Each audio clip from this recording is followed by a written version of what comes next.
In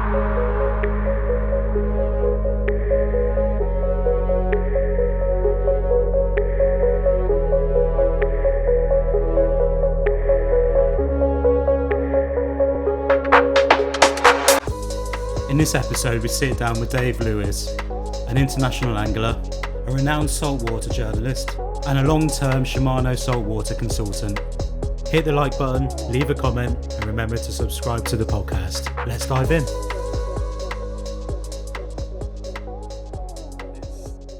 But sticking on obviously with the traveling theme. It's obviously, I still love my British sea fishing.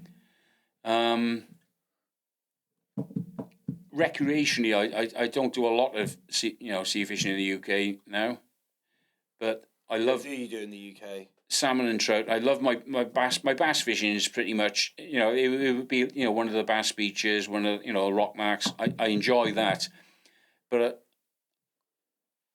I wouldn't plan to have a day's ray fishing or smoothhound fishing. Or it's not that I wouldn't enjoy it. It's just that I've done so much of it. There's other things I prefer to do. So does this tie into like taking up fly fishing then? If you're taking, I've always done a bit of fly fishing, but when I started traveling, I became hooked on the saltwater fly fishing. The bone started off with striped bass with me actually, but and the bonefish and the whole thing of that. And it's just meeting other guides while you're over there and you're watching them do stuff and you're like. A lot of it was going in the shops over there. They got, they call them fly shops, and you go in and they got all these mounts of tarpon and permit and snook and redfish and bonefish and God knows what else all over the walls, and all these fantastic, tackle tart. We all are. We all are. Yeah. But I just got into the whole side. Clive Gammon as well. He used to do a lot of saltwater fly fishing, and he used to tell me about fishing for bonefish in the Bahamas and Christmas Island and Christ knows where else. And, I just sort of, the bug took hold, but the whole sort of destination thing has really sort of gripped me now. And these days I'm working exclusively with a company called Sport for Choice Travel, and hosting 5 or 6 trips a year for them. And we're doing a mix of everything. I mean, we last year in November we did Zambia.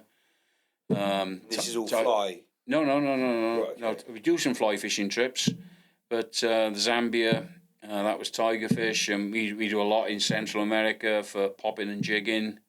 Next week I'm going back to Madagascar. That's popping and jigging. We do trips at a wide range of destinations, and over the years I've got they're not clients, they're good friends. And I've got a guy called Derek Elliott, Dell. He's been on over 50 long haul trips with me. And it's a lot of trips. It's a lot of trips. And I've got a lot of people who have been on sort of 20, 30 trips. And the way it works with Sport for Choice is that they've got a fantastic portfolio of destinations. They say, Dave, we'd like you to take a trip to Madagascar. Fine. I know my friends, my clients, I know the ones who like the popping and the jigging, and the ones who like the fly fishing, and the ones who like a bit of bait fishing as well, and the others who want to spend a week trolling. And I can construct an email then and send it out to people I know, previous clients, friends, etc. And fortunate, they're normally full. We occasionally have to advertise the odd space, but Sport for Choice have got a large, huge database of clients as well, and they normally fill the spots. So I'm doing 5 or 6 trips a year for them. It's supposed to be 3 or 4, but I've crept to 5 or 6. But is that from when the retirement came in from the fire service? You were like, I'm going hosting. Like this was that. That's what I wanted to do. I wanted to travel more, and it was nice being able to plan trips around optimum fishing times, moon phases, rather than having to manage it around my shifts all the time. And we always used to, work the trips around obviously good times, but now, whereas I'd have, my diary for the year would be 4 on, 4 off, 4 on, 4 off. Now I open a diary, empty. I do what I want to do. family holidays going first and anything else, and then I can plan the trips accordingly. So that's how we work it. Do you have any unticked boxes that you want to be like, right, I'd love to do that? Yeah, too many. I don't think you ever get to the end. Yeah, of course, yeah. You don't. I mean, I've been very fortunate. I mean, I've fished a huge amount of places. I mean, I've actually, a couple of years ago, I qualified for an organisation in California called the Travelers Centurion Club. You've got to visit 100 countries that have done that, plus a few, and fished in somewhere around 60 of them. So that's mad. But there's still. I mean, there's one destination. Chile's been on my radar for a long time. What, big sea trout or no sea fishing. Okay. A couple of bits and pieces. I've picked up. I do a lot of work for American magazines and have done for the last 20, 25. That's another story. But I do a lot of work in America for magazines, and you occasionally see. Pick up the American magazine, or how did they pick you up? That sort of started with a guy called Doug Olander. He was the editor. No, it wasn't. It was Saltwater Sportsman. They wanted a story on Iceland, and the company that I'd been in Iceland with said that Dave's just been over, and so I did a couple for Saltwater Sportsman, which is the American equivalent of Sea Angler, although the circulation's totally off the scale. And then I got an email I was on a mailing list for somebody for a magazine called Sport Fishing.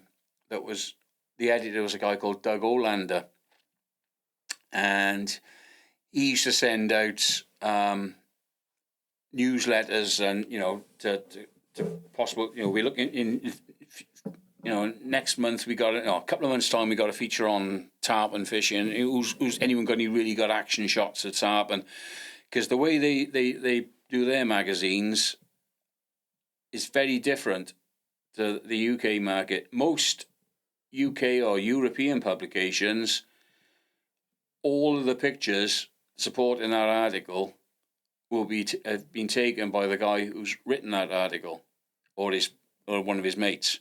Okay, that's not how it works in America. You get commissioned to do the article, and then they source the photos. You get first dibs on the photos. I mean, if it's a destination specific feature, and I've just been to Senegal, whatever, or Morocco was one of the last ones I did for Mali magazine. They'll use my pictures, but they might want to kill a jump-in shot of a white marlin, which I may or may not have. And is the magazine scene in America still thriving, unlike over here? Is it suffered right across? Suffered across the board. Okay. I mean, Sports Illustrated, the magazine that Clive Gammon worked for, I forget the circulation's million. I mean, it was massive. It was you couldn't comprehend this, but this year it's going to be all digital. They're going to cease doing a paper copy. Sports. Saltwater Sportsman, I'm not sure what's happened with that. I think it's changed ownership from Bonnier Corporation, who run Sport Fishing and Marley magazine. And Sport Fishing magazine, which is the one that Doug was an editor of, that's gone all digital. Marley magazine is the world's premier blue water fishing magazine. That's like a glossy tabletop thing, and that's still up and running. It's the magazines that are really sort of holding their own are the super high quality ones, the expensive ones. I mean, Marlin magazine. I mean, the boats in there. They're advertising them in like millions. The Viking 68. The Vikings, the Ryboviches, the Bertrams. It's the Bad Company Boys on YouTube. Yeah. That is next level stuff. When you've got 125-foot support ships with helicopters coming in. He's got 2 Vikings sat on the back of it. I've been consuming their stuff on YouTube. It's just that's what a billionaire owner gets for you. But it's mad that they've taken it to another level of commitment to fishing. Those guys.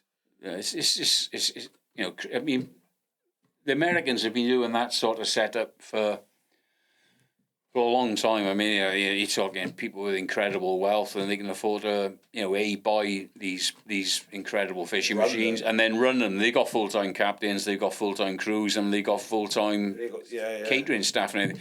I mean, we're going from Chile, but Doug Olander and I became good friends, and once a year, sometimes twice a year, I get invited to go over and do a trip with him. And some of the trips that he took me on were fantastic. I mean, one of them was a liveaboard boat in Panama.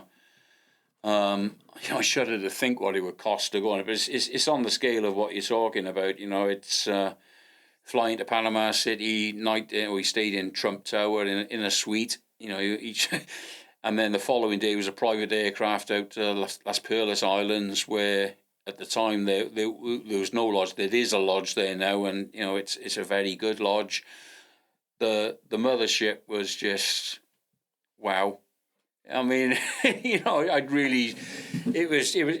was fantastic. It's just obscene, but total luxury. And then it had a couple of sport fishing boats. Yeah. Attached to it with captain's crews. I mean, a live bait well on the back of it, the size of this, full of blue runners, so you don't have to waste time getting your hands dirty and catching bait at the start of the day. The chef would come out at breakfast and ask, what you would like and how you would like your steak cooked, and would you like a sauce with it, and what sauce would you like, and do you like a lot of garlic or not so much garlic, and it's this sort of scale, and different gravy. But these are the sort of operations that are keeping these magazines going. It's it's that end of the market. Do you not think it's quite sad though? You spoke earlier on about how the magazines basically employed you, pushed you to go places. As soon as we haven't got any speckled hen, which I was promised. Speckled hen. Anything you want to drink, Dave? Just tell me. We'll have it on the table. Yeah, speckled hen would be nice. Well, I did tell Aaron, he forgot. Do you want a Corona? Oh, dude, come on. No. Do I look like someone who drinks Corona? But as I was saying, do you not find it's a bit of a bitter pill to swallow when you look at what it was to what the angling media is today? I mean, it's changed so much, so different. It's so tough for anyone getting out. I mean, I had my breaks as we've discussed. I mean, I had some great breaks, and I was very fortunate. I was in the position and with the family background to be able to make advantage of those breaks. Somebody starting now, I occasionally get asked, how do I get started? Well, it's so difficult. I mean, a lot of people. Social media has made it going down the YouTube channel thing though, and some like John at the Fish Locker, and they're doing it really, really, really well. But again, you've got to to get to that level, you've got to be in the position to do it, and you've got to do it properly. Whole bunch of commitment. You've got to do it properly. I mean, there are a lot of podcasts out there, and you've done it properly. I mean, you've spent a lot of money on converting this room. I mean, the people watching can't see what I can see, but this isn't a camera phone. This is done properly. Oh, thank you. Yeah, we've tried to. A lot of podcasts and a lot of YouTube, and I want to say this in a polite, constructive sort of way. They're not really good enough. Yeah. I think if you're going to go into something, they're not going to have to go in with a big brand mentality from the very, very off. You get one chance to make a first impression. Very, very true. If I'm going to click on one of your podcasts and I look, this is a load of crap, I know this is, you're not going to do it again here. But if you watch something and you do it again and it captivates you, you're going to go back. And a good example for me.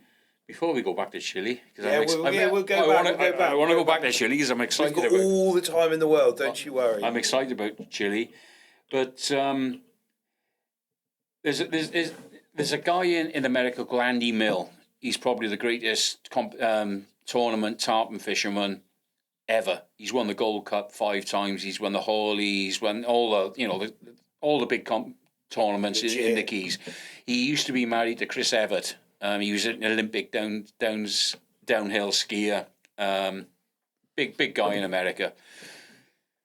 He does a podcast called The Mill House, and it is excellent. I mean, he gets all the American, people like Stewart,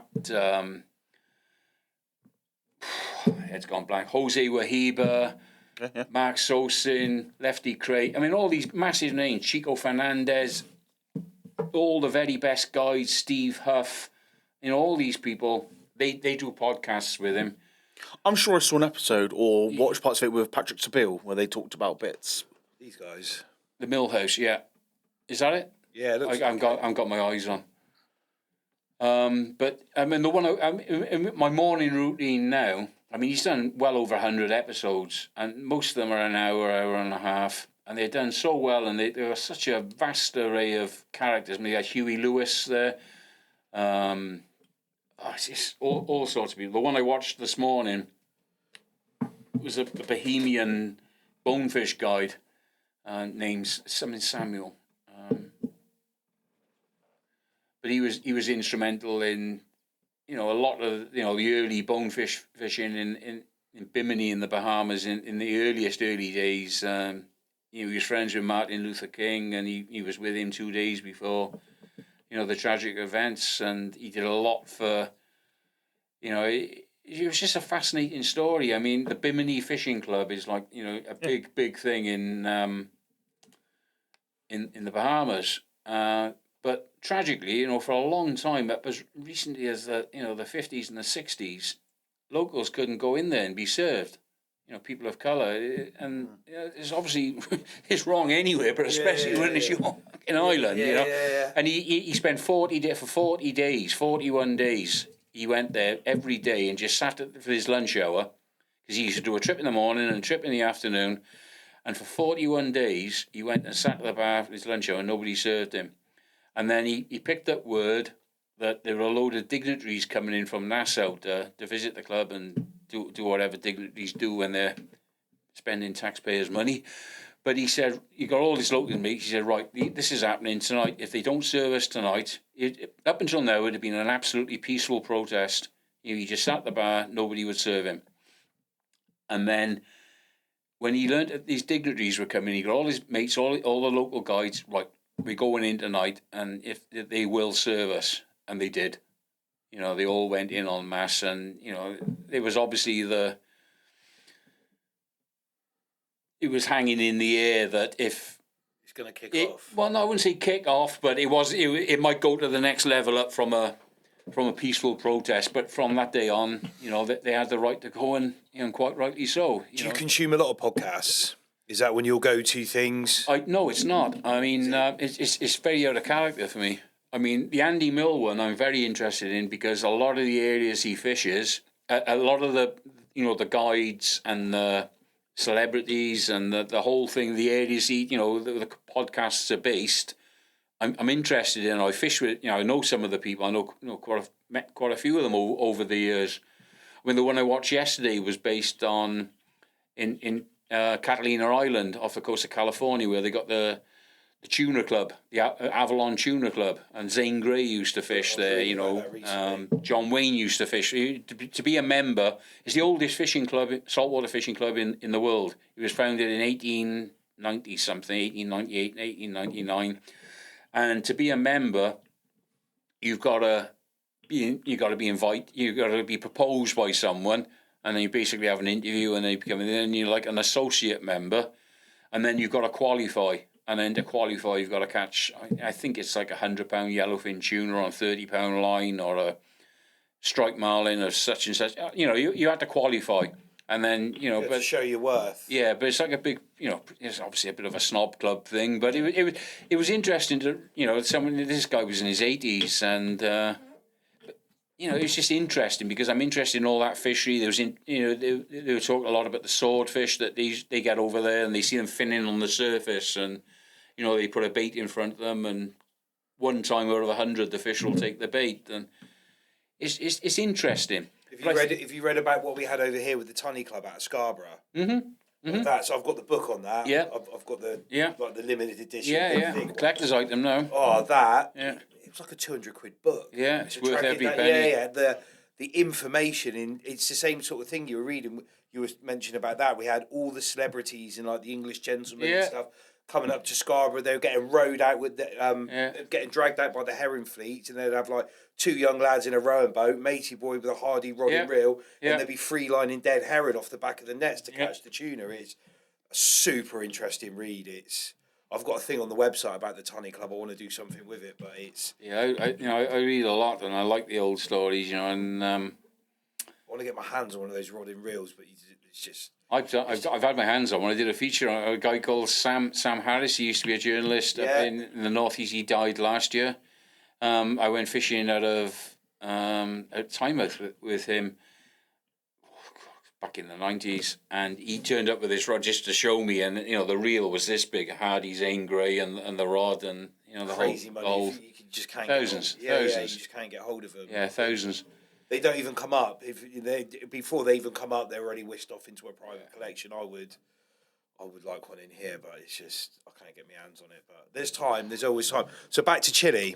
Tell me about Chile. Just finish off on the podcast. Okay, yeah. I mean, Danny made the point about the magazines. I mean, the fact of the matter is, as much as magazines have been great for me, they've been great for a lot of people, and it's just not how stuff's consumed anymore, is it? It's not how stuff. I still think there's always going to be a place for magazines, but they can. I love a magazine myself. I would rather flick through a magazine than anything. Do you know Subsurface Journal on the carp fishing side? Gaz Fairham. No. Have you seen what he does? So he's got this thing that print isn't dead, he says. It's a quarterly, isn't it? Yeah, so they do a quarterly. It's beautiful. There are several fly fishing magazines on the same genre, and maybe hopefully Sea Angling in the UK will. He does a lot of books as well. He just brought out another one. He's got but it is a dying thing. But like on the podcast front, you can't sit in your car for 3 hours and read a magazine. No. Whereas now you can chuck a podcast. But it's got to be done. The point I'm making is that there's a lot of them out there, and I sort of flick around, have a cup of coffee, and look at a couple of YouTube things, and usually 2 or 3 minutes in, I'm switching off. It's just can't watch it. They're unwatchable. But there's some very, very good ones as well, and it's the good ones that are gonna sort of drive the way forward. It's the same in the magazine world, even in the 80s and the 90s. I mean, I don't know how many magazines have come and gone in the time that I've been working with magazines, sort of course, game and sea. But they come and they go, and they come and they go, and and you can see. I don't want to sound critical because. Feel free to. Do though? No, I don't because these people have tried, and they've tried to do something, and it hasn't worked. But it hasn't worked for a reason. Yeah, you've got to learn from your mistakes, though. The only way you'll learn is from a mistake.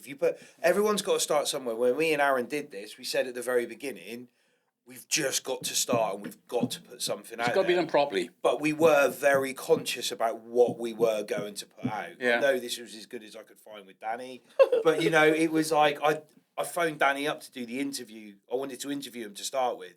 In like the enthusiasm, you were clutching at straws, weren't you? Yeah, well, he was top of the list. This is as bad as it was. This is as good. This is as good as it was. You can't even organise a decent beer for his guests. Yeah, I know. So I'm embarraed about this, to be honest, mate. Well, and so you should be. I am. Yeah, you're gonna have to go up Sainsbury's, mate. I can't live with this any longer. But like, I reached out to Danny for it, and the enthusiasm that came out from him about it. He's one of the most enthusiastic anglers I've worked with, and I've worked a couple of shows with Danny now, and I don't really want to big him up in any way, but whereas I'm of the genre where I want to slope off the stand at every possible opportunity, and Danny's there from the start of the show to the end of the show. Chop, chop, chop, chop, chop, chop, chop, chop. He's talking bollocks, but he's engaging with the people. He can come and talk bollocks with me. And he works, and if thank you, Dave. If you're good at it, as I am, and Danny obviously is, people will know you're talking bollocks. So anyway, Chile. I appreciate it, Dave. Actually, I mean, thank you. No, you work. I mean, especially it was the last week. It was Fairham, wasn't it? I mean, what was the Fairham show? We were there as Shimano. It was the big one show. The Shimano show. Yeah, we won again the display of the show, didn't we? We won the best stand. A few things, a couple of things. So, but I was on the modern lure side of it. Right, mate, it's not about you. You were over it. It's like a. But no, it was part of Shimano, and it was a good little store. And like I say, they can be hectic, can't they? They're 10 hours on your feet. You're being pulled left, right, and centre. Well, that is on the Shimano stand. Yeah. No, people don't realise how hard it is working those shows. It is really seriously hard work. We've said next year we'll try and get some in this year, but next year I think we're probably going to do some like mini episodes where we're going to go to the shows with the camera and we're going to talk about the shows. Bring my videographer up and just. I think it'll be great. Some people in front of the microphone. We're going to come find you, Dave, on the stand and hassle you for a bit. Well, that'll go. I might be in Chile. I told you about Chile. Yeah. Okay, right, Chile. It's been on my radar for a good few years. I'm always looking for the next good place. And, I've been fortunate. I've managed to get into places, several places. And we've just talked about Namibia. We've talked about Norway. There's a few other places where, I put my hand up. I've been the first to really sort of get in there and get the articles in the magazines. And as a journalist, photojournalist, it's always... They're the articles that you can sell to the different magazines around Europe, in America, in the UK. Better price with that as well, or just get them sold? Not always a better price, but you will get into the better quality magazines, and they, by definition, they you get a better fee for them. But it's always the new stuff that's easiest to sell and more exciting. But Chile's been on my radar for a long time, and originally it was Easter Island. I was very keen to visit Easter Island, as much to visit Easter Island and and see the statues and just another tick off the country's thing, Chile. Stamp for the passport. Yeah, but the fishing there apparently has gone down the pan. It's been overfished commercially massively. And I looked at a few places, shore fishing operations on the coast, because they got a lot of species there that you don't get elsewhere, or you don't get commonly elsewhere. And the Pacific halibut they get down there, and also they get a corvina, which is it's also called a white sea bass, which is like the corbiello we were talking about in Namibia. The big 100-pound. They get that. But then Robinson Crusoe Island clicked into my head. And I started picking up a few bits and pieces on Facebook and social media. But Robinson Crusoe Island. Robinson Crusoe, the film and the story and the TV series was based around Tobago. Okay? The inspiration for that came from Robinson Crusoe Island, which is part of an archipelago located 400 miles off the coast of Chile, directly due west off Santiago in the Pacific. It's there that a mariner was shipwrecked, washed up, survived for a couple of years. His hut is still there, but that's why it's called Robinson Crusoe Island. Part 1. Part 2, Robinson Crusoe Island and the archipelago 25 years ago were designated as a conservation area. It's like a mini Galapagos. Like no commercial fishing, sport fishing strictly controlled. I started seeing pictures of these big yellowtail kingfish. I've never caught one. I mean, you get a few in California, they get a few in Mexico on the Baja Peninsula, Australia, New Zealand. They get, they're a popular sport fish, one of the big sport fish. Unreal fighters. Everyone tells me, pound for pound, it's the hardest fighting fish they've hooked. Now, a big one is like 20, 30 pound. Now, I started doing a bit of digging on YouTube, Robinson Crusoe Island, sport fishing, Google it, look. And I'm just saying to the viewers, if you want to see some... We'll have it up on air, it's fine. Jesus, you want to see... They're catching these yellowtails, and there's fish 30, 40, 50, 60 pound, double hooker, triple header, double hooker, triple hookup. There's some drone footage of a guy working poppers, and there's 20 or 30 of these things coming in. There's underwater footage, and it's just masses and masses and masses of fish. And they're fishing just off the island. Then there are several species of trevally. There are several species of tuna, yellowfin and southern bluefin. I've seen video footage there of mako sharks, marlin, massive halibut, and species I've got absolutely no. You just spin your passion into a business with Shopify. You just see some of these, but just the scale of the fishing, and when you watch a promotional video on a destination, You can't help but when you've got a bit of experience, you can't help but watch it with a critical eye. You know when they're actually maximising on a few fish and trying to make it look like a lot of fish. This is just off the scale.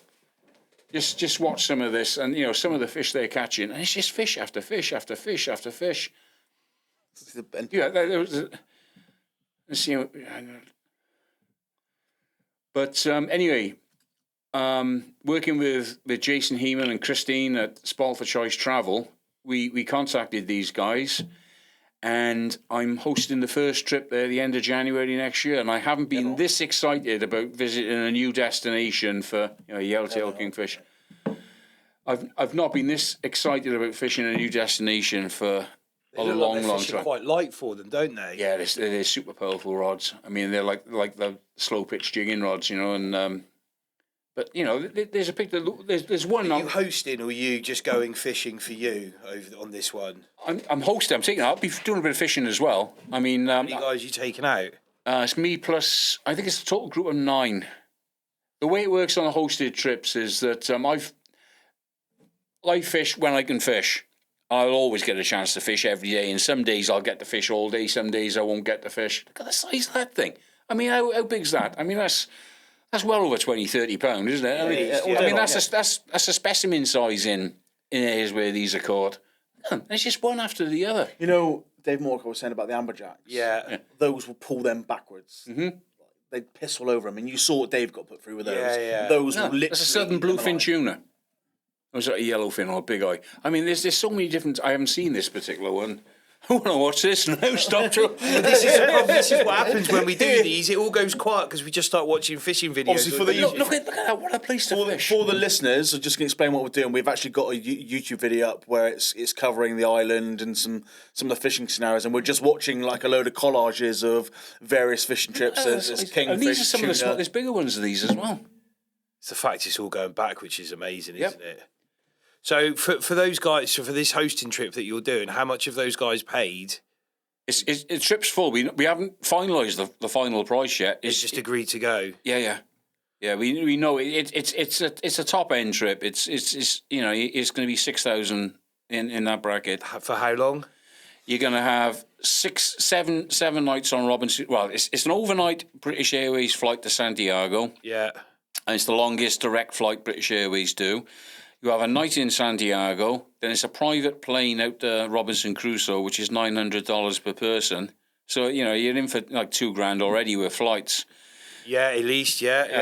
And then there's 7 nights on Robinson Crusoe. Obviously, their prices are premium. They're located 400 miles out in the Pacific. Everything's got to be shipped in. Everything's, it's like any island anywhere. It's Channel Islands, Scillies. It's what it is. It's an expensive trip, but it's a pretty reasonable trip for that. I mean, you're both lifelong. How many sea anglers do you know fishing in Chile? None.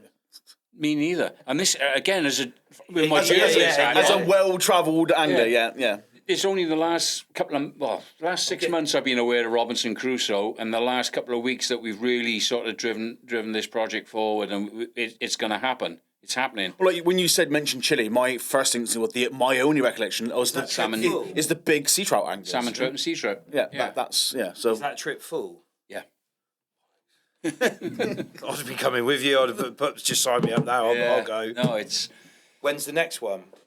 I don't know. I mean, this is like an exploratory initial hosting trip. I mean, it's at the moment we've got the names. If we get a vacancy, I'll certainly give you a ring. But I know 2 other guys that will come as well. This is what happens. Yeah, I could take 3 spots off that trip now. Right. Well, Jason Heenan will almost certainly be hosting it. I'll hopefully be going back as well. But I want a bit of that. Yeah, do you want to see some of when you get home? Look at some of the other videos. There's better videos than that. I mean, that one we just picked up quickly off. But go through some of the others, and it's just incredible stuff. I mean, marlin, mako sharks. It's that first of a new fishery again that really excites me. And that's the key. That's the key. That's always been the key. I mean, at the end of the 90s, again, as a result of the improvements in tackle, giant trevally GTs came on the agenda. The reason they became so popular then is because they were pretty much uncatchable up until the advent of proper gear, yeah. proper rods, proper reels, braid, hooks that didn't open up like paper clips, split rings that didn't open up like paper clips. You know, it's brutal fishing, GT fishing, and any of the stuff in these tropical reefs. You know, they're powerful fish and they like wrasse and they're going to go straight. They know exactly what they do when they hook them. That's why it's so brutal. It's not that they're such incredible fighters. They're dirty fighters. In open water, the GT is no more than a tuner of a similar size. You know, Dave was doing in Spain, was it? We had. I was going to try and get. He came out with us yesterday, Dave, a mate of mine who was like our first guest on the podcast. Dave Mordecai. Yeah. I fished Dave. Great guy. He spoke very highly of you, Dave. When we said we were getting you on, his eyes lit up. So his eyes lit up. He was like, ask him this question, ask him that question. Amazing what a tenor does now. Like. The problem is I drank so much Stella I couldn't remember. It was but spoke very, very highly of you. But when we had him on, we had some of the videos of him doing GT fishing. He's just getting absolutely beasted. Brutal. It's brutal things. Beasted. It's brutal. Yeah, it looked amazing. So you've travelled a fair bit. You've got some amazing stories, and so how long did it take you to figure out that you liked? Obviously, you're writing the features. When did books become a thing for you? My first book was published in '95, and it's by a company called Wardlock. It was an estuary fishing. Second one was in a series of books, and that series was dinghy fishing. And then the third one was cod fishing. That's why I came to go to Iceland, because I contacted the Iceland Tourist Board, and I wanted to do a bit of cod fishing in different places. It's interesting to read what I wrote about Norway. Then this is way before I ever went there, and it's something along the lines of there's not much information is available on Norway, but without a doubt the potential's there, and one day it's going to happen. Of course, it happened. There's a nice chapter in here I've just flicked through about it. And then. That book, it's a vanity project. I was just about to say, I mean, financially, is it just something that you're enjoying doing? I enjoy doing it. I wanted to do it. I had all these, pictures that I thought were nice and previous. These are all pictures that you've taken? Yeah, they're all mine, yeah. So were you approached to do this, or did you go and chase that? No, I floated the idea to several publishers. A couple would have published it, but they wouldn't publish it in the format I wanted.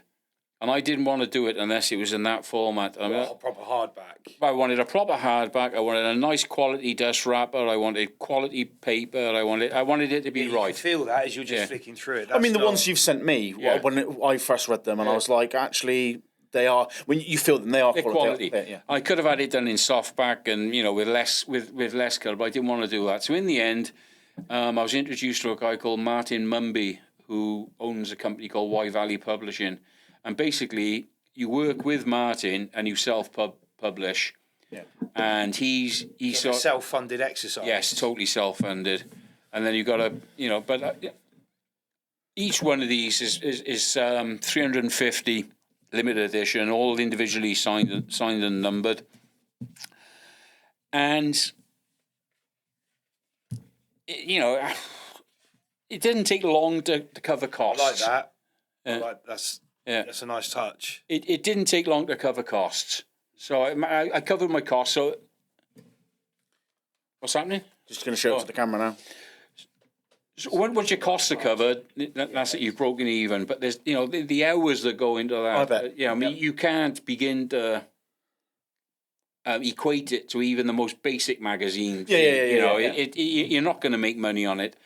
But I did Destination Angler, and then that went down really well. And then I still had a stack of material, so I did Destination Angler 2. Then we had lockdown, and I was planning Destination Angler 3, but lockdown sort of forced my hand. I mean, suddenly I had a massive time on my hands, so that a lot of that was written in lockdown. I said I wouldn't do another one, but I got so many. Yeah, of course, great destinations. Obviously, Chile's on the way, but since that's been published, I've been to Trinidad, where they've got the best tarpon fishing in the world. There's nothing to touch it. And if I told you how good it is, you think I was telling you absolute bull. You would not believe how good the fishing is there. Sport for Choice destination again. I'm hosting a trip there in November this year. it's off the scale. I mean, it's like the Florida Keys would have been 200 years ago, never mind 50 years ago. And I've been able to do that, and it is insane. So when you ramp that up, I can only imagine. It's ridiculous. I've been to the Dominican Republic, Senegal, and there's a few other places, which really good, great fish and great things. But the key thing for me is the fishing I started doing in Mallorca, which people, most serious British sea anglers would turn their nose at. Mallorca. I mean, what's there? Sunsea and sangria and a load of lagerlouts. The first thing that just popped into my head is you were saying that incredible Mallorca? Fishing. Right, like Dentex and stuff like that, is it? No. Bill fishing. Oh, okay, yeah. Bill fishing tuna. I became aware of a guy called Vince Riera. He runs a boat, Mad Max, out of a place called Alcudia on the northeast of the island. And he was posting a lot of pictures of spearfish. Now, you're aware of the IGFA, International Game Fishing Association. They got their grand slams, for catching 3 of a species, 4 super slams for catching 4 of a species, fantasy slams for 5. Then they've got their royal slams. And a royal slam of billfish is 9 species of different species of billfish. That's Atlantic blue, marlin, Pacific blue, black, striped, white, marlins, Pacific and Atlantic sail, broadbill swordfish, and a spearfish. Spearfish is the hard one. The majority that get caught are caught as a bonus catch. I mean, they're widely spread all around the tropics of the world.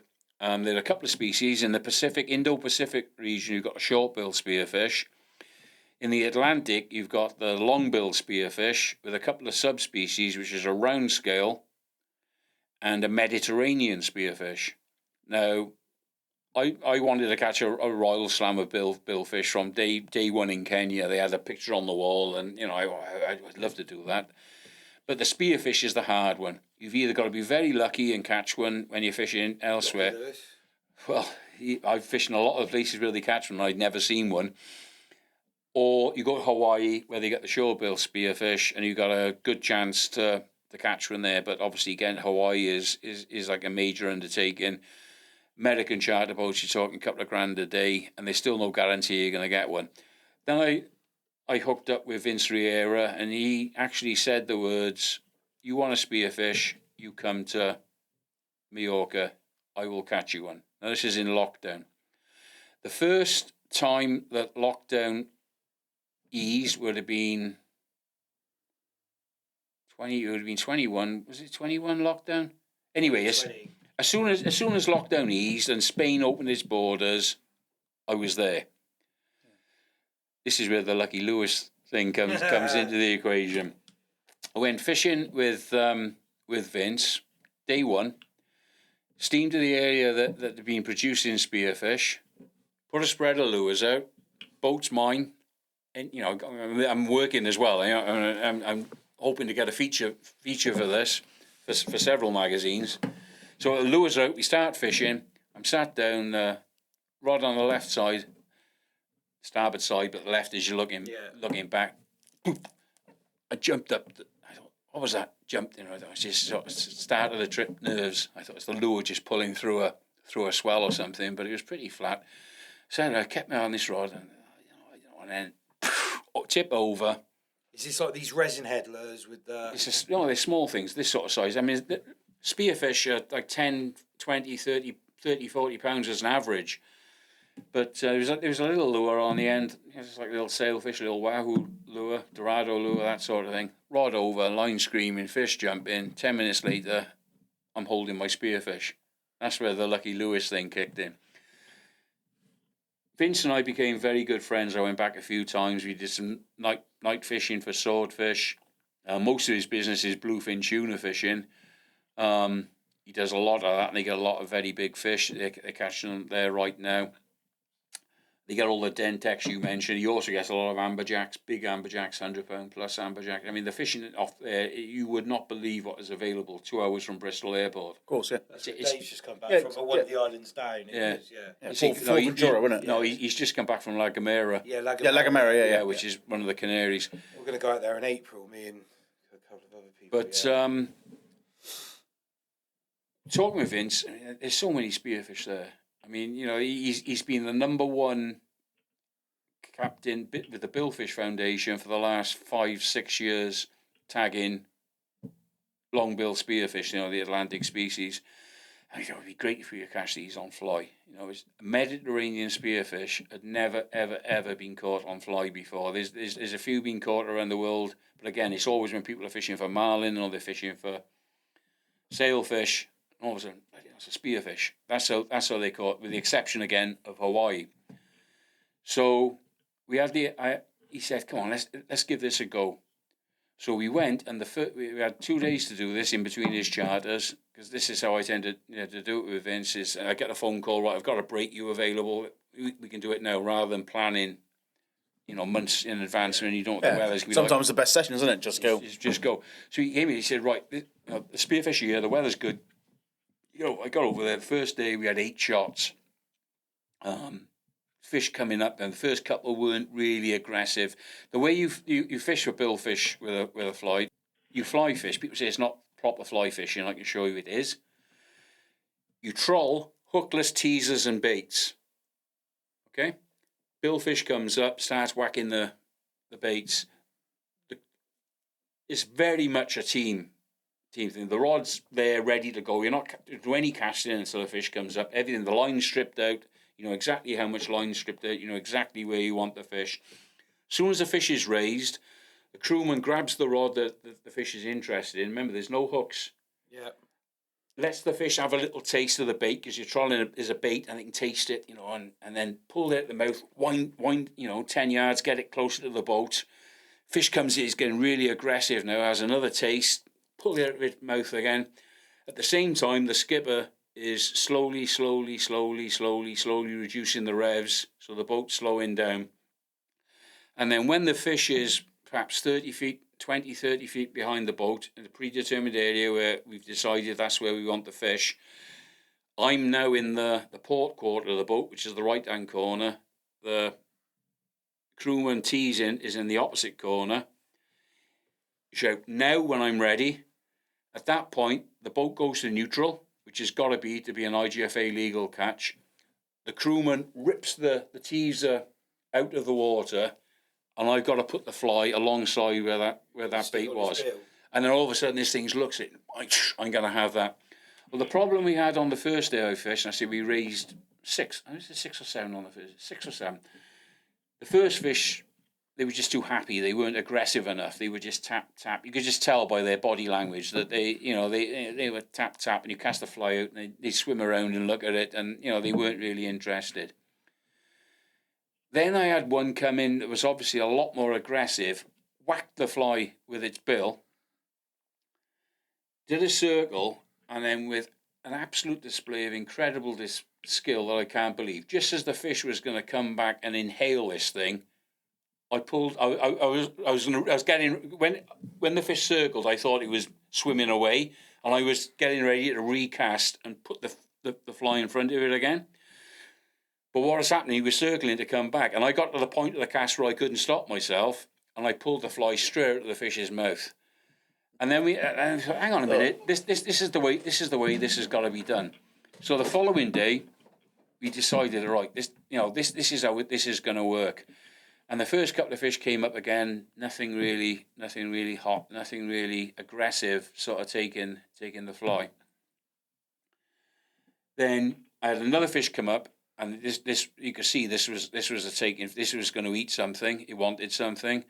Did what we said. He whacked it with his bill. I let the fly sit. As the fish did its circle, exactly the same as the other one the day before, I just twitched the fly a few times. Just the slightest bit of movement in the water. Just he stunned his fish, and it's wham, grabbed it, went off, threw the hook straight away. I was gutted, and I thought, oh, that's it. That's my chance. Remember, these have never, ever, ever been caught by anyone before. Never. And I thought that was it, but no, it wasn't. We had another one come up and did exactly the same thing again. Smacked the fly with the bill, let it sit. Did the circle thing. I did the twitching thing. Came back, inhaled it. The fish turned, set the hook. Job done. So we got the first ever Mediterranean spearfish on fly. Yeah. Job done hooked. What was the fight like? The fish was £20. I mean, it was on a saltwater fly rod. I mean, it was a fight. It was a good, fighting, exciting fish. Terrifying is the word I'd use to describe it, because I'm hooked up to the fish that we've gone for. Yeah. I'm just waiting for something to go wrong, because I've done a lot of sailfish fishing with fly before, and a lot of other big game saltwater fly fishing, and with the IGFA leaders, there's so much that can go wrong. Yeah. Even at that stage, you're just waiting for it. I just wanted to get it, but we got it, and it was. I've seen the picture of you. Yeah, well, that's. So was that a record? That was a record. That was an IGFA world record. How many? So how at that stage? Because you did it with a ling. How many world records have you held? I don't know. I mean, I couldn't claim this one because. 2 reasons. One, I didn't really want to kill the fish just for a record, and 2, you're not allowed to kill billfish in Spanish waters. Period. They've got to be released from a sport fish. So I was happy we were going to release it from day one. It was a first. It was definitely a record because it was a first, and Yeah, fair play. The second one was caught 2 days ago on the same boat. So that was a bigger fish. I never understood why they haven't followed the freshwater thing, and I've said this loads of times. Oh, it's just how it is. There's multiple ways of weighing it, verifying it. Well, what the IGFA know, they've got a length category. You can have you as long as you've got an official IGFA weighing mat and you measure it to their against their rules. No, we were just trying to do this thing. This is proof of concept for you. Next time I go, we will have one. But anyway, so I had the world record, but I'm not really interested in killing fish just for that. And it would have been wasted because the fish that was caught 2 days ago was clearly at least 10 pounds bigger than mine. So my fish would have been killed, and I'd have gone through the record process and then lost it straight away. So, but I got the first one, and we proved that it could be done. I got some great articles. I had 7 or 8 page in the IGFA yearbook on the fish, and another thing in Marlin magazine, and the amount of Americans that are coming over now specifically. I say, has this now created kind of a fishery? Yep. Oh yeah, definitely. But then you're going to do more of. Yeah, and the next level, with broadbill swordfish. Okay, now broadbill swordfish are the ultimate billfish. Okay, they're the hardest. They're the most esteemed. They're the ones that everyone wants to catch. I've caught them before. I've had 3 before in Kenya, but that's fishing bait at night. I was just saying, how did you get over the depth? Are they coming up? At night they come up. Yeah, and you're fishing under lights, yeah. No. Right, there's several ways you can fish for broadbill swordfish. During the daytime, they're normally down like 1,000 feet. But at night, squid rise to the surface to feed on photoplankton, and squid are the primary food source for swordfish, and they come up. Follow the squid, yeah. Follow the squid. Occasionally, in some areas, you see them finning on the surface, but they'd almost never take a bait. Yeah. So, you've got 2 options. You either deep drop in the daytime, which they do a lot in Florida now, and it was actually started in Venezuela, but that's not really a style of fishing that appeals to me. They're using 12-pound concrete blocks as a weight, and they're designed to break off, and a lot of it's done with electric reels. It's not really how I like to fish. A lot of the time, you're fishing 1,200 foot down, and you don't even know you've got a fish on the end until... Because when you start coming up, the fish is going to fight against the line of direct resistance, so the fish is going to come up as well. So as you're winding up, the fish is coming up, and you don't even know you've got a fish on, and so that's not for me. The way they fish them in Kenya, and they pretty much pioneered it there, is fishing at night, exactly the same way as they do with sailfish, which I subsequently learned how to hook occasionally. Tuna strips, dorado strips, or squids rigged, and they fish at night on a moonless night. It's got to be a moonless night, and I'll come on to that in a minute. And they slow trawl 2 baits. One's on a flat line, which is on the surface. The other is on a downrigger, 30 or 40 feet below the surface. In front of each lure, they've got a Siloon light stick. And that adds as an attractor, but it also adds an indicator so you can see what's going on. And the fish comes up, and the first you know that the fish there, you're like, but the ratchet goes, on one of the reels, and then you pick it up, and then you can feel the same thing. And then, so I caught swordfish doing that. When I started exploring the idea with Vince. We got the med spearfish. We thought, right, let's get a swordfish. Never been caught on fly before. There are only 5 people in the world who have caught a swordfish on fly. I know one of them. The first one was caught in Kenya by a guy called Jeremy Block. He's subsequently got the world record. Well, he had the world record, 54 pounds, up until a few months ago. Only another 3 anglers in the world have caught them. One is Roy Croker. He's very rich American. He does a lot of fishing all around the world. Big fly fisherman. You know, I couldn't afford to do a fraction of what he does, but he's had 6, and that's how many he's caught. Everyone else, I think, has had 1 or 2. I think Jeremy's had 2 or 3. Then there's Fouad Zahoui. He's a Moroccan, again, a very rich guy. He's done a lot of, really done a lot of bill fishing with a fly. He used to fish a lot with a guy called Billy Pate, and almost all the white marlin records on fly are his, and he's got his own big boat, and he takes it down to Cape Verde.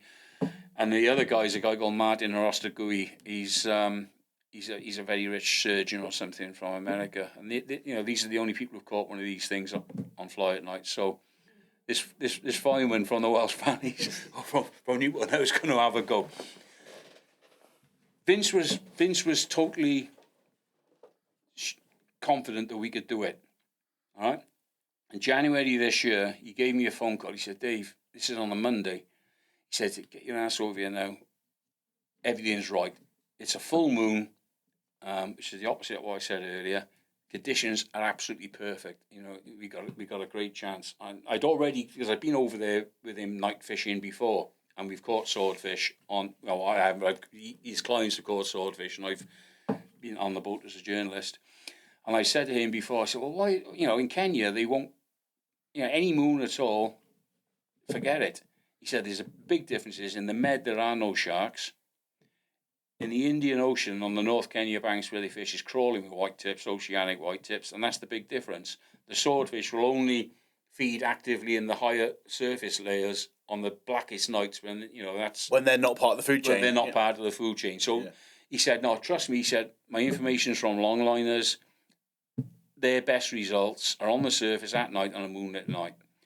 So we went out on the Thursday. I flew to Mallorca. We went out on that evening, raised the fish almost immediately.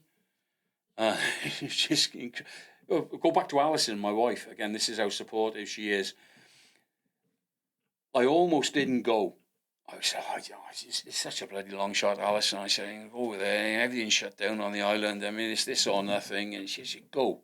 She said, "I got a good feeling about this." So I went. The first night, we raised a fish up, very aggressive fish. You could tell it was I knew it was aggressive because the guy teasing it's pitch black now. Well, it's black. It's night, but the moon's coming up, so you still see a bit of what's going on. You can see the light, and you can see everything getting knocked about in the water. And they pulled the teasers out. I put the fly in, nothing. Second one came up. We teased the second one about an hour later, and nothing really. He just wasn't interested. It wasn't. So we had 2 shots the first night, nothing. The following night, we went again. The sun was still above the horizon, and the moon was just coming up.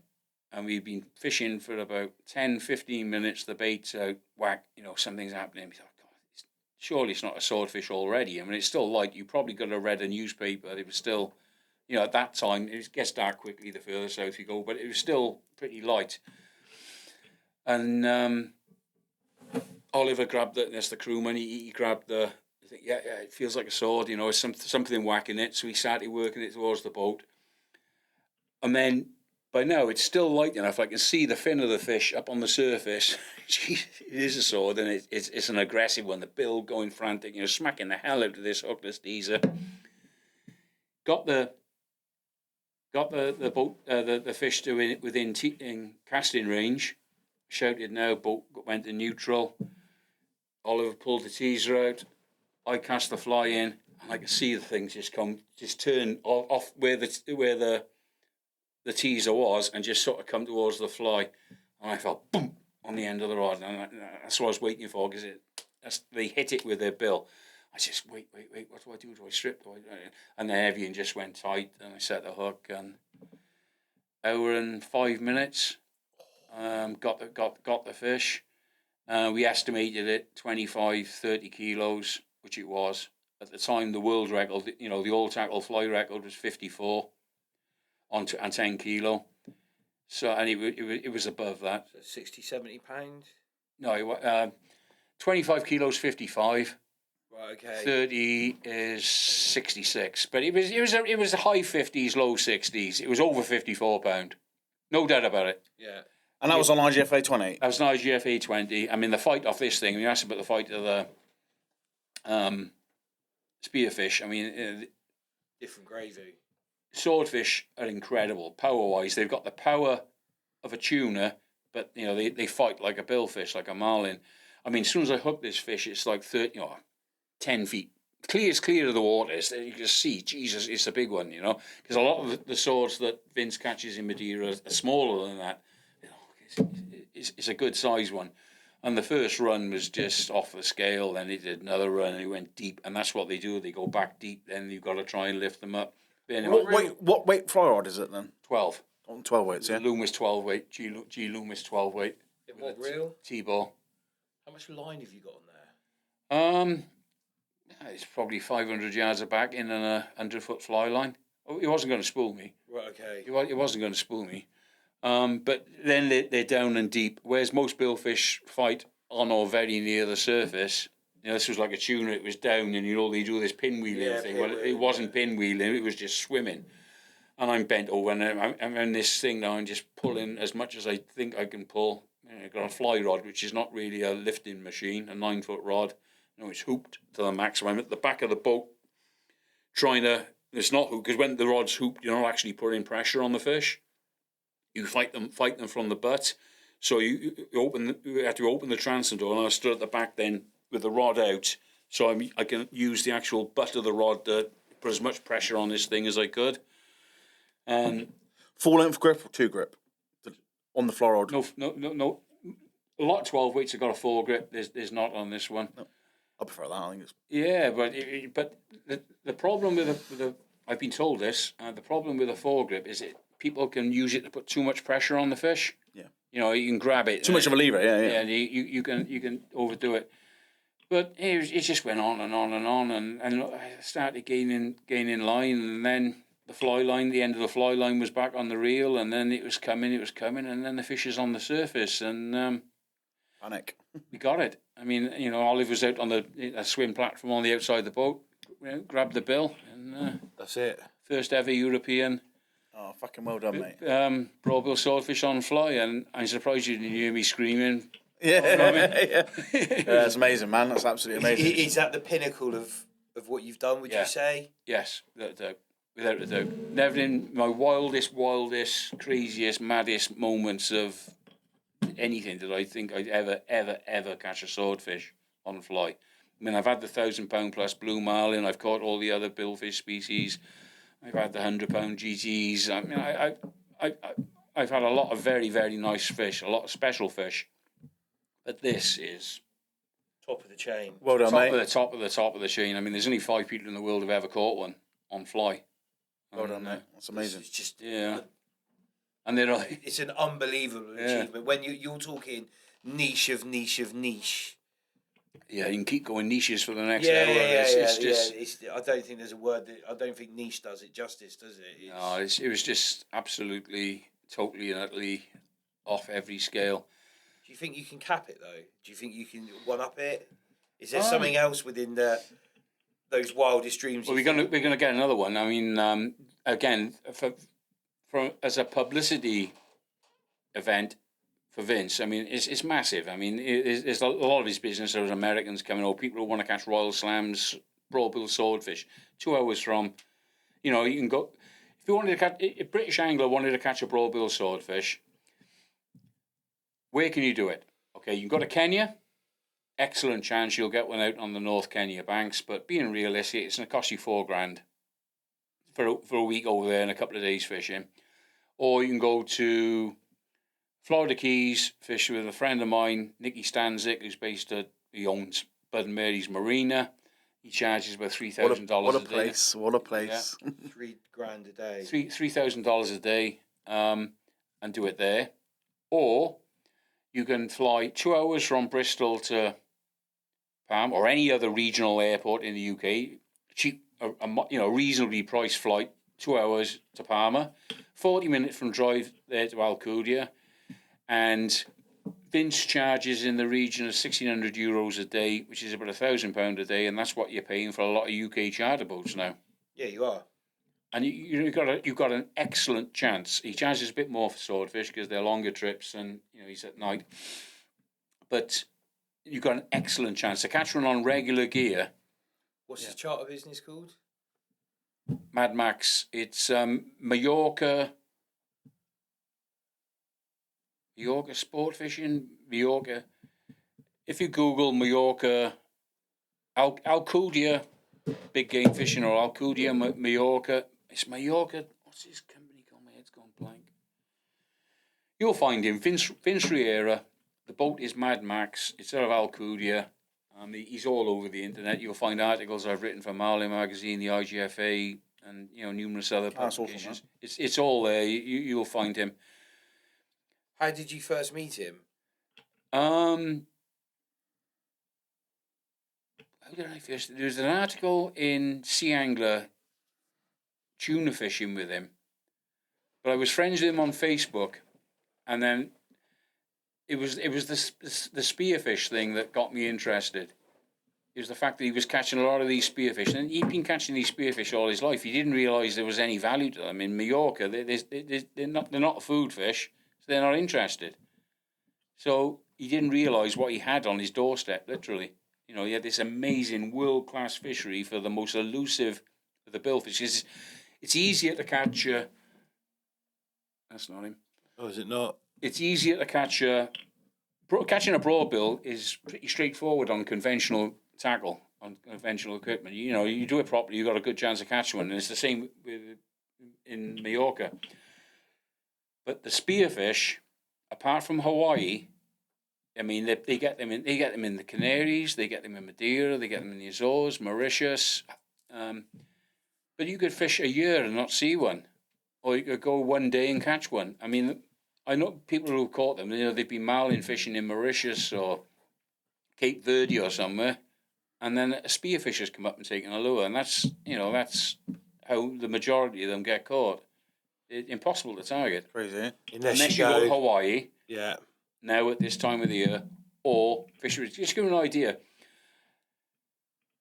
3 or 4 days ago, the second spearfish was caught on fly, American. The day before that, they raised 7 and caught 5, tagged and released 5 spearfish in one day.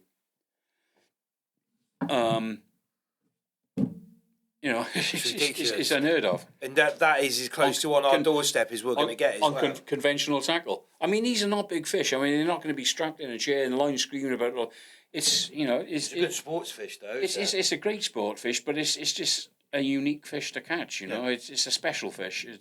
And anyone looking to try and get the Royal Slammer billfish, if they want to catch a spearfish, Mallorca. So even Americans, Americans on the East Coast, it'd be cheaper for them and quicker for them to get to Mallorca than they would to go to Hawaii.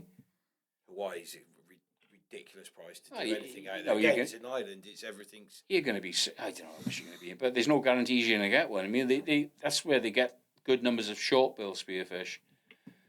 But, Vince, he tagged over 100 for the Billfish Foundation last year. And a lot of his fishing's not fishing for these. Most of his fishing's tuna... or amberjacks and other fish, just general tourist trips when they just want to catch something, and they get albacore tuna there and skipjacks, and they get dorado, and they get other species as well. Good beat you up species for a day on a charter. Yeah, and just for family fishing. But he tagged over 100 for the Billfish Foundation. It's just bad, isn't it? It's crazy. How much tuna fishing have you done over here? I did a couple of days in Ireland. Didn't get one, and I've done a couple of days. I did one with Sam out of Newlyn, and the most productive day I had was with Aaron Lidstone out of Plymouth. Yeah. And we had 5. I had my PB, which was 320, something like that. They measured it. Did you enjoy it? Yeah, it was disappointing because it was on a spreader bar, and the fish was at the boat within 10 minutes. It's it's just how the rules at the time were, and I understand exactly why they were put in place how they were. I mean, the welfare of a fish you're going to release is everything. Yeah. I'm not a tree hugger. I've got no problem with knocking a fish on the head, but if you are going to release a fish, it's got to go back properly. There's nothing to be gained in beating the shit out of something for 2-3 hours. No. Letting it go for the float to the bottom and die, or the sharks to nail, which is the big problem in the Florida Keys now. Just getting nailed by sharks. The shark problem there is horrendous. There's some areas like Boca Grande Pass, which was one of the first really sort of productive areas. I mean, it's just, it's times of the year, it's unfishable. If you hook a tarpon, it is going to get chopped. Somebody sent me something about that earlier. I was going to go and try and find it. It's it's one of those, isn't it? I mean, you've got these fisheries. I guess it's a sign of how much life and what they've got going on over there. But it's when you've got that much of a problem. It's a sign of the balance of everything's being built. It's an Ernest Hemingway picture, and that was the problem. They were hooking these fish, and the sharks were just coming in and absolutely nailing them. The Keys, though, I mean, even like there are times of the year and places like Dry Rocks off Key West, which is a famous permit fishery. They've had to put a ban in now to stop people fishing there, because over 50% of the permit hooked are eaten by sharks. I mean, I've caught some nice permit. The biggest permit I ever hooked was fishing a wreck off Almirada out in the Gulf with a guy called Jim Wilcox. He's another Bud and Mary's captain. I hooked this permit on a crab, and it was huge. I mean, it was certainly high 30s. Jim's adamant it was 40 or 40. It was a big fish. It was, it was a slab of a permit. And it's an 8-pound test, and it's like an hour's scrap, and we got far away from the little bit of structure that they call a wreck. That he said, right, we should be okay now, and we got it to the boat within landing distance 3 or 4 times, and they went off again. I mean, they're pound for pound, they're just incredible things, permit. And they came to the boat, and they went off again, and the next thing is this swirl, and this bastard bull shark inhaled my permit, and all you could see was his tail flapping in his mouth. That's what it's like. And that's the end of that. So you're not enjoying the fight. I mean, it's that's frustrating. You're under pressure to fight the fish because you know it's going to get chopped. And with a big thing like a tarpon, you don't see them getting bloody hammered. It's. But that's the problem. They've got the Keys now. I mean, all the way up the Keys and all the way up the East Coast, all the way up the West Coast. The West Coast is probably worse in some areas. Lemon sharks, bull sharks, tigers, big hammers around those channels around the Keys. Well, you see the hammers chasing the hooked tarpon. It's crazy. It's and like you said, it's there's nothing they can do about it. It is what it. Well, there's something they can do about it, but it's not a very palatable option for a lot of people. It's the whole balance of fishing's been, they got so many issues going on. It's still a fantastic place to go and fish, and they still got the best fishing. They call themselves the fishing capital of the world. And in terms of infrastructure and options, you got the blue water options, you got the shallow water. There's still an amazing place to go and fish. And I love it, and I fished it a lot, and I'll go every opportunity I get. But they've got a lot of issues there with water quality. Basically, the whole drainage system of the Florida Keys has been messed up. It used to drain north-south from Lake Okeechobee down through the Everglades and the 10,000 islands. The Everglades would filter the water and it would come out and it would be beautiful.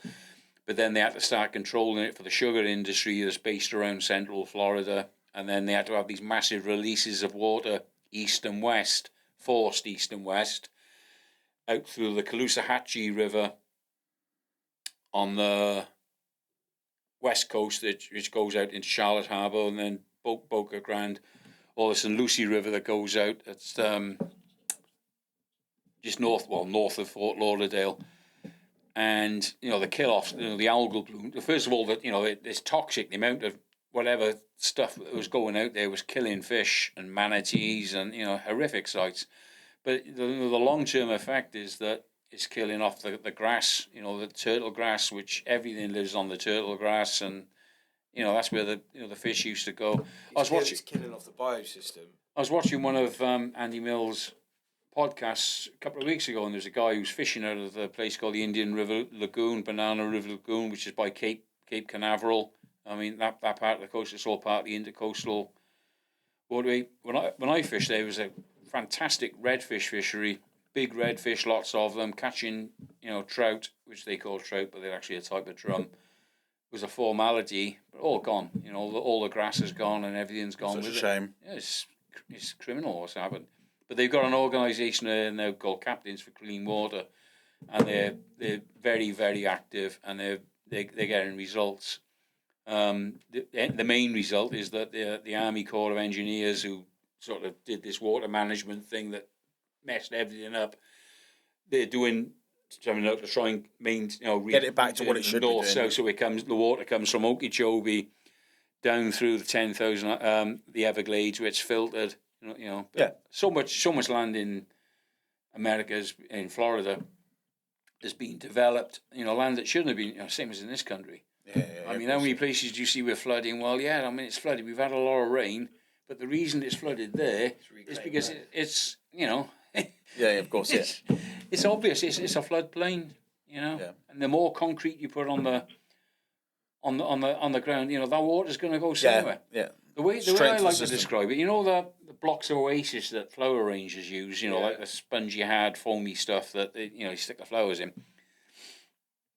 If you have a slow dripping tap or a very slow shower head, and you just pour it on a big slab of that, it's going to absorb it, isn't it? For a long, long time, it's going to absorb all that water. Yeah. And if you put a couple of bits of plastic all over the top of it, what's going to start happening? Yeah, it's just pulling off. And if you completely cover it in plastic, that's what happens. Yeah. And unfortunately, I guess that's the what mankind has done to our environment. And it's. I believe in climate change. I mean, the climate is changing. How much of that is down to us, I remain to be convinced. I mean, my argument, I'd like someone to answer why, what happened to the last two ice ages. Why did they, but... It's global. Elon Musk talks about it. It's global cooling you've got to be worried about, not global warming. We've messed up so much of the world and, continue to mess it up. And we've been totally aware of what we're doing, but, you just beat yourself with a stick and, drive yourself into a corner with it. Or...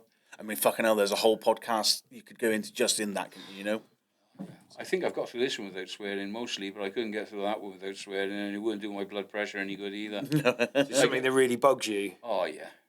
Yeah, I get angry about it. I mean, I've seen, my local rivers, and I've seen, I've seen the sewage posts that you've done. I have it here. It's terrible, it's just, it's just ignorance. It's not ignorance, because they know what they're doing, and it's criminal. That's what it is. It's criminal. That's exactly what it is.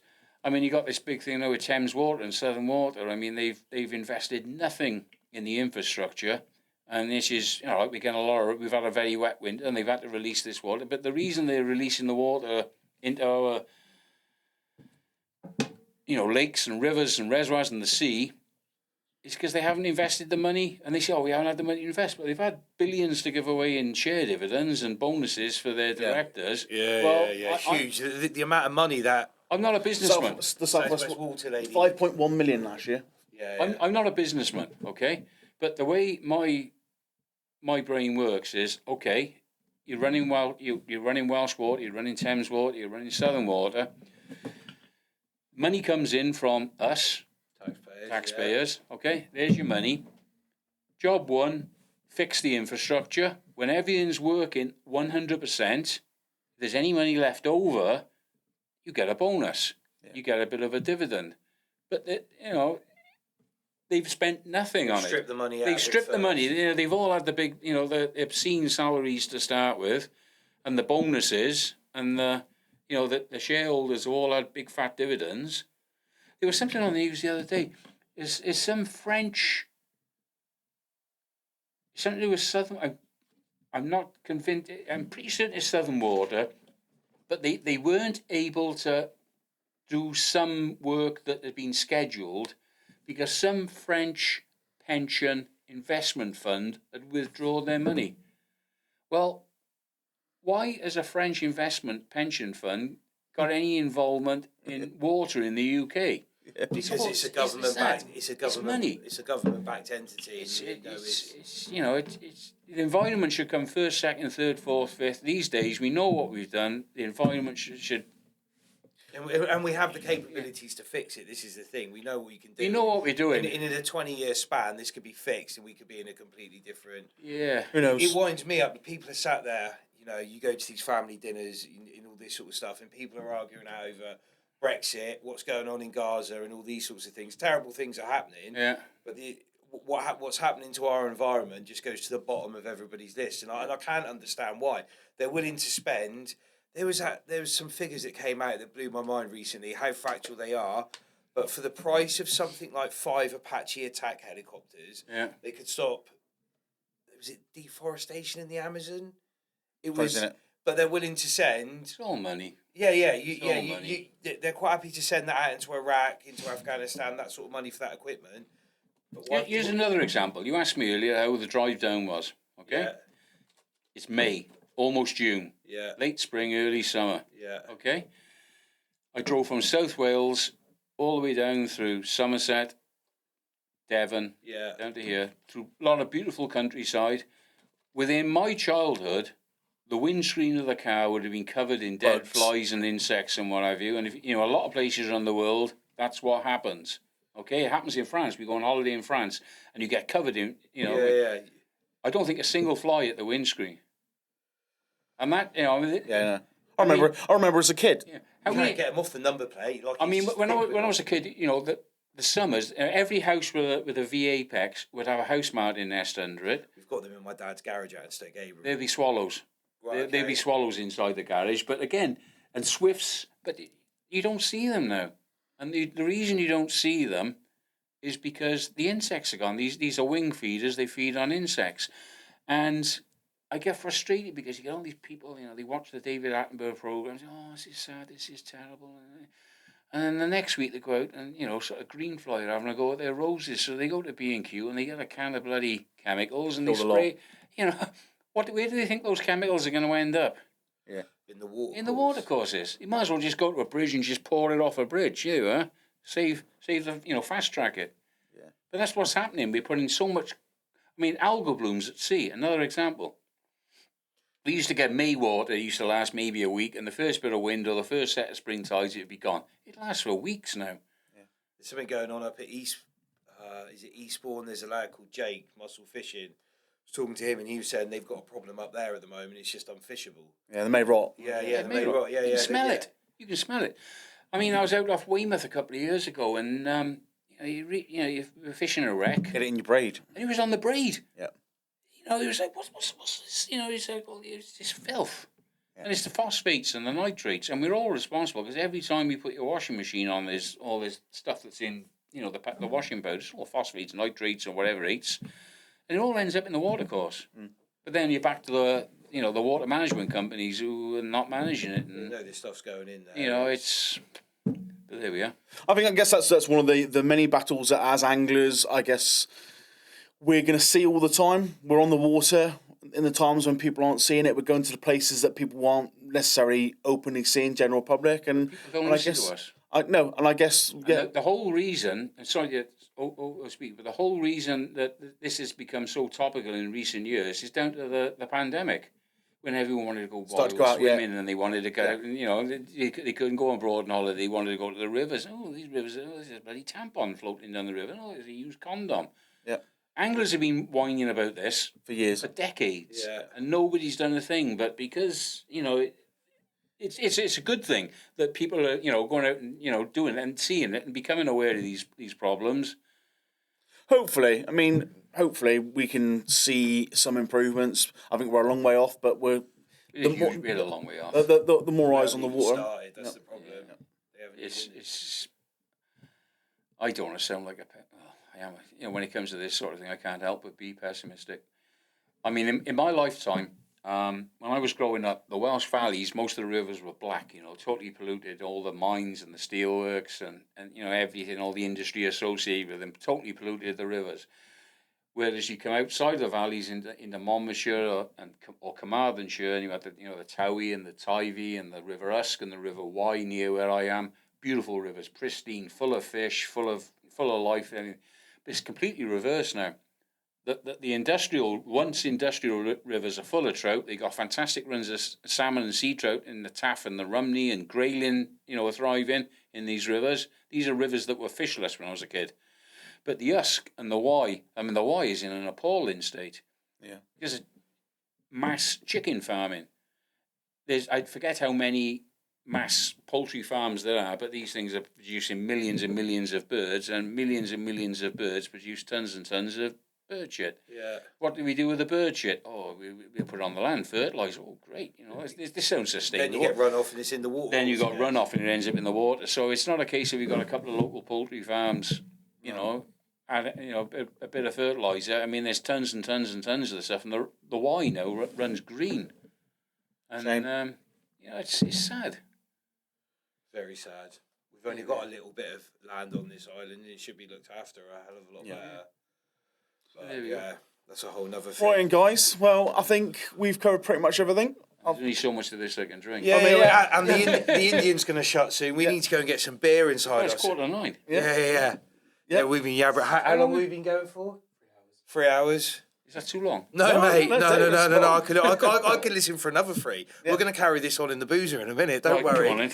Anyway, thanks, guys. Yeah. Thank you, mate, for coming down. I appreciate you. Thanks all of this. This has just been. I've just been sat here quiet most of it because it's like having an audio book. So if someone wants a copy of your book, where can they pick this up? Email me, David, not Dave, David.lewis21@hotmail.com. You'll find my email. Just Google Dave Lewis Fishing. You'll find me online. And we can put a link into the podcast, can't we, for that? Yeah. There'll be a link in the podcast. David.lewis21@hotmail.com. I think I've got about a couple of dozen copies of that left. Brilliant. Can I give this one away? Yeah, sure you can. So what we'll do is, when this podcast goes out, we'll do a whole. I don't know what we'll do. We'll do a like and share of some description, won't we? And we'll put this up as a prize. Your podcast might be going back, so I'm going to read it first. So you've got absolutely no chance. It's a lovely book. I'll bring you down a copy next time I come. Brilliant. Perfect. Yeah. Well, I'll see you next week then. That'll be fine. Guys. Well, thank you very much. Cheers, Dave. It's been a pleasure. Thanks. Likewise. Good to see you, mate. Mate, I really appreciate that. If you can go and for all the listeners out there, all 8 of you, if you could 8. Yeah, 8. Oh. Well, we might be on 9 after that. Might be hitting double figures. Yeah, now, yeah. Well, we might hit 11 because Henry Gilby was on. After this one, I think we're going to go well up into the 30s. But if you could go to YouTube, go and subscribe, come find us on Facebook. Is there anything else you need to tell them, Aaron? Is that it? Yeah, Tuna Gear website. You can find it on there as well, as long as there's some really cool tackle. We'll see you on the next one. Let's go to the pub. Speckled Hen time. Yeah. Thank you for listening. Thank you very much.